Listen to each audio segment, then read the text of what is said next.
حضرت مفتی صاحب، ہم نے تو یہ سنا تھا کہ کسی چیز سے منع نہ کیا جائے تو وہ جائز ہوتا ہے اور اسے اختیار کر سکتے ہیں.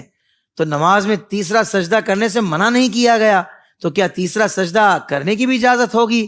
اگر نہیں تو کیوں، جبکہ منع تو نہیں کیا گیا؟ یعنی یہ اور دماغ چلایا کسی نے.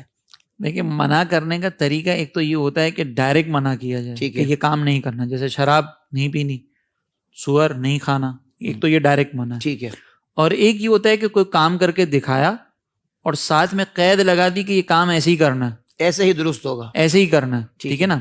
تو نماز کے بارے میں سجدہ کرنے کی ممانعت موجود ہے. تیسرا، سرکار علیہ السلام نے نماز پڑھ کر یہ دکھایا اور پھر سرکار علیہ السلام نے فرمایا کہ صلو کما رأیتمونی اصلی، نماز ایسے پڑھو جیسے مجھے پڑھتے دیکھا ہے. تو سرکار علیہ السلام کی نماز میں چونکہ تیسرا سجدہ نہیں تھا تو ہم نہیں کرتے. ہاں، اب یہ بات کہ جو سرکار علیہ الصلوۃ والسلام کی طرف سے ایک ہمیں حکم دیا، اس کا طریقہ ہمیں نہیں بتایا، تو وہ ہمارے اختیار میں ہے کہ بھئی ہم کیسے کریں. اور اگر طریقہ بتا دیا بالفرض، لیکن بقیہ طریقوں کو جو ہے وہ جائز بھی رکھا، کچھ کو منع کرنا تھا کر دیا. جیسے دیکھیں، سرکار علیہ الصلوۃ والسلام کی تعظیم کا حکم ہے، تعزروہ وتوقروہ. قرآن نے فرمایا کہ ان نبی کی تعظیم کرو، توقیر کرو. کچھ طریقے بھی بتا دیے، آگے نہیں جانا، بلند آواز سے کلام نہیں کرنا، ایسے نہیں پکارنا جیسے آپس میں ایک دوسرے کو پکارتے ہو، اجازت لیے بغیر گھر میں نہیں جانا، یہ طریقے بتا دیے.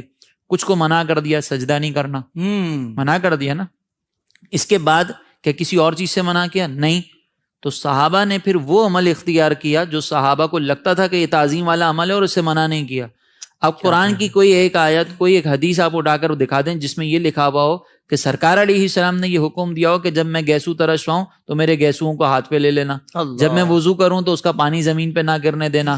جب یہ ساری چیزیں صحابہ کو حکم نہیں تھا، صرف ایک تعظیم کا حکم تھا، کوئی خاص طریقہ کار کے اندر ہمیں قید نہیں کیا تھا، تو صحابہ نے تعظیم کے طریقے خود اٹھائے اور پھر اس کے ذریعے تعظیم فرمائی. اب یہاں پر اللہ تبارک و تعالیٰ نے ہمیں فرمایا کہ فَلْيَفْرَحُوا، خوشیوں کا اظہار کرو جب تمہیں نعمت ملے تو. ٹھیک ہے نا. اب کیا خوشی کے اظہار کا کوئی طریقہ بتایا؟ نہیں. تو اب ہر وہ طریقہ ہم اختیار کر سکتے ہیں کہ جو جائز ہوگا.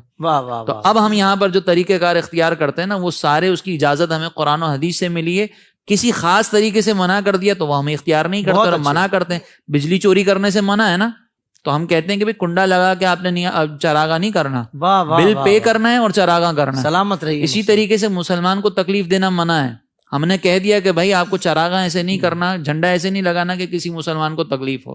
باقی کیا اس کے علاوہ منع ہے؟ نہیں. جب منع نہیں ہے تو ہمیں اجازت ہے. واہ واہ واہ واہ، سبحان اللہ سبحان اللہ. یعنی حقوق العباد کا بھی ہم نے خیال کرنا ہے کہ کسی کی حق تلفی نہ ہو. کوئی بھی خیر والا کام ہم کر رہے ہیں مگر انداز وہ اختیار کر رہے ہیں کہ جس سے کسی کی حقوق العباد، کوئی حقوق کی تلفی ہو رہی ہے یا کوئی انداز ناجائز ہے، تو ہم نے تو وہ اختیار نہیں کرنا. ہم نے تو خیر والا کام اسی انداز سے کرنا ہے کہ جس کی شریعت میں اجازت ہے. شریعت میں اجازت اور اسی کی ہم ظاہر بات ہے کہ علماء کرام اسی کی اجازت دیتے ہیں. ہم ڈیفینڈ اسی چیز کا کریں گے کہ جو شریعت کے تقاضوں کے مطابق ہو. اگر مثال کے طور پر کہیں پہ حقوق کی تلفی ہو رہی ہے تو ہم اس کا ڈیفینڈ بھی نہیں کریں گے. بالکل صحیح ہے، بالکل صحیح ہے.